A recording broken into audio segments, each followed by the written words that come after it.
Oke, sebelum kita membahas Sakamoto Days chapter 245 yang terbaru, ada baiknya kita menengok kembali apa yang terjadi pada chapter sebelumnya.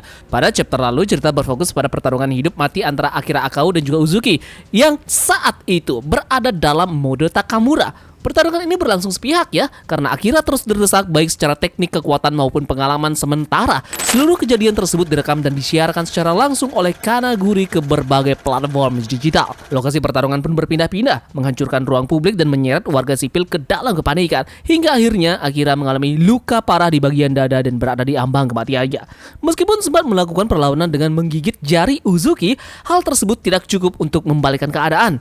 Dan di saat Akira benar-benar kehilangan harapan inilah, Kanaguri justru menikmati situasi tersebut sebagai tontonan sempurna, bahkan menganggap kematian dari Akira sebagai akhir yang indah bagi film dokumenternya. Namun tepat di momen terakhir, situasi pun berubah drastis. Taro Sakamoto pun muncul dengan menghentikan serangan fatal dari Uzuki, menyelamatkan Akira dari kematian, dan dengan serangan sederhana namun efektif menggunakan pulpennya, Sakamoto memukul Uzuki hingga memuntahkan darah, sekaligus menandai pergeseran besar dalam konflik cerita ini.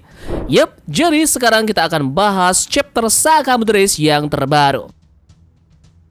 Chapter ini kembali melanjutkan apa yang terjadi pada cerita sebelumnya, di mana kita melihat di sini bahwa secara mengejutkan Sakamoto muncul di hadapan dari Uzuki yang sukses untuk membantu dan menolong Akira dari ambang kematiannya.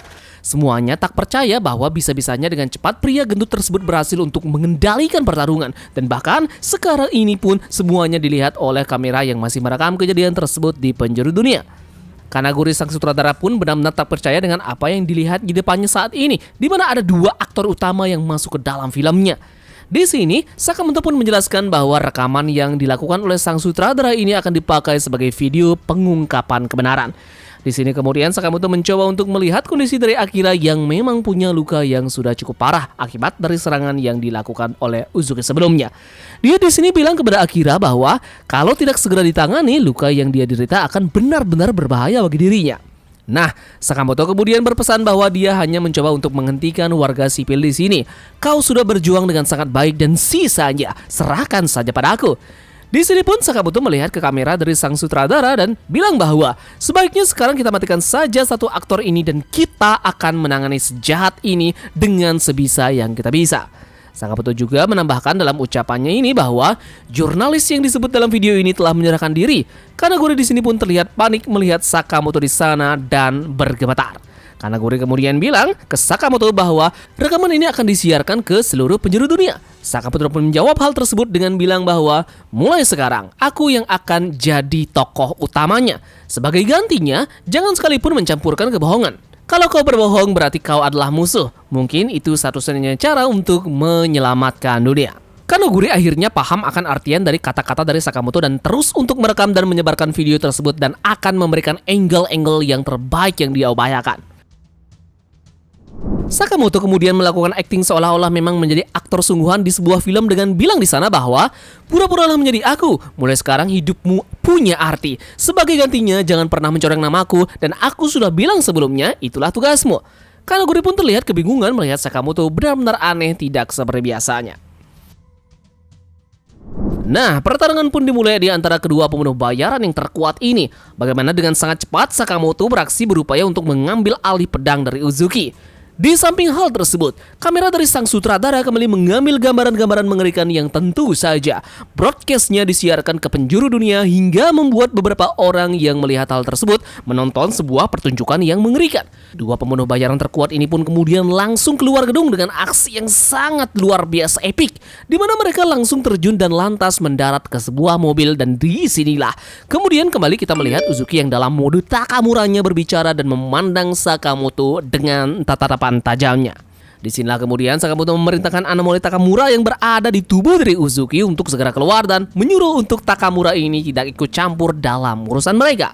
Dan disinilah Uzuki semakin menggila dan membabat semua hal yang berada di depannya sembari menargetkan tubuh gemuk dari Sakamoto.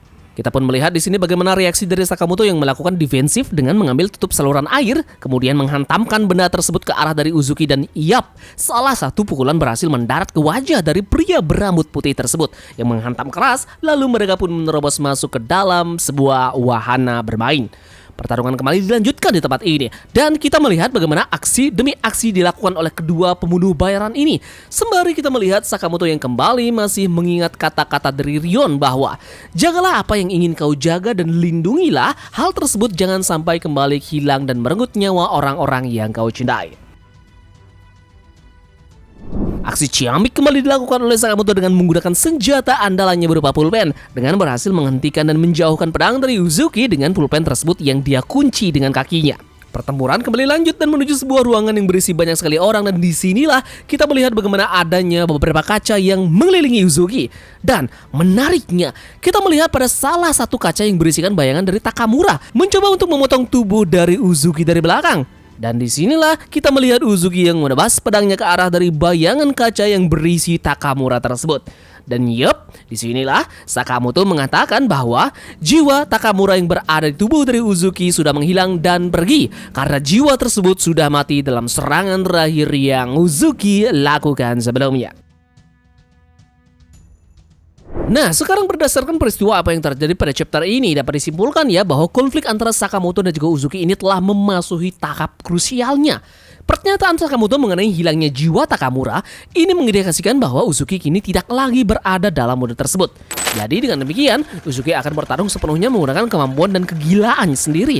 Meskipun hal ini berpotensi membuatnya semakin brutal dan tidak terkendali, di sisi yang lainnya, Uzuki pun kehilangan sosok Takamura yang selama ini menjadi sumber kekuatan dan juga ketakutannya. Jadi kondisi inilah membuka peluang bagi Uzuki ini untuk melakukan kesalahan fatal dalam pertarungan berikutnya. Kemudian, dominasi dari Sakamoto atas jalannya konflik ini pun akan dimulai. Sakamoto secara jelas menunjukkan niatnya untuk mengambil alih peran utama, baik dalam pertarungan maupun dalam narasi yang disiarkan ke publik ini. Dengan memanfaatkan kamera dari Kanaguri, Sakamoto tidak hanya bertarung secara fisik tetapi juga mengendalikan opini dan kebenaran yang disampaikan kepada dunia. Kedepan, hal ini pun berpotensi mengguncang tatanan dunia pembunuh bayaran serta mengungkap berbagai kebohongan yang selama ini tersembunyi. Sementara itu, nasib dari Akira akan jadi faktor penentunya. Meskipun berada dalam kondisi kritis, Akira diperkirakan akan selamat. Keberadaannya berpotensi menjadi saksi kunci atas peristiwa ini, khususnya terkait dengan tindakan Uzuki dan kebenaran di balik organisasi pembunuh bayaran. Dan hasil akhir pertarungan dari Sakamoto dan juga Uzuki tidak akan kita lihat pada chapter depan. Pertarungan ini tidak akan berakhir dengan kematian Uzuki secara sederhana. Mengingat seluruh kejadian disiarkan ke penjuru dunia, penyelesaian konflik mungkin akan bersifat simbolis. Uzuki dapat saja dikalahkan, dilumpuhkan, ataupun dipermalukan di hadapan publik, sehingga menandai runtuhnya figur yang selama ini ditakuti. Jika kematian itu terjadi, mungkin hal tersebut akan memiliki makna naratif yang besar dan disaksikan secara terbuka kepada masyarakat. Jadi sekian saja pembahasan teman terkait dengan Sakamoto Days yang terbaru ini. Kita akan bertemu lagi pada video berikutnya di minggu depan.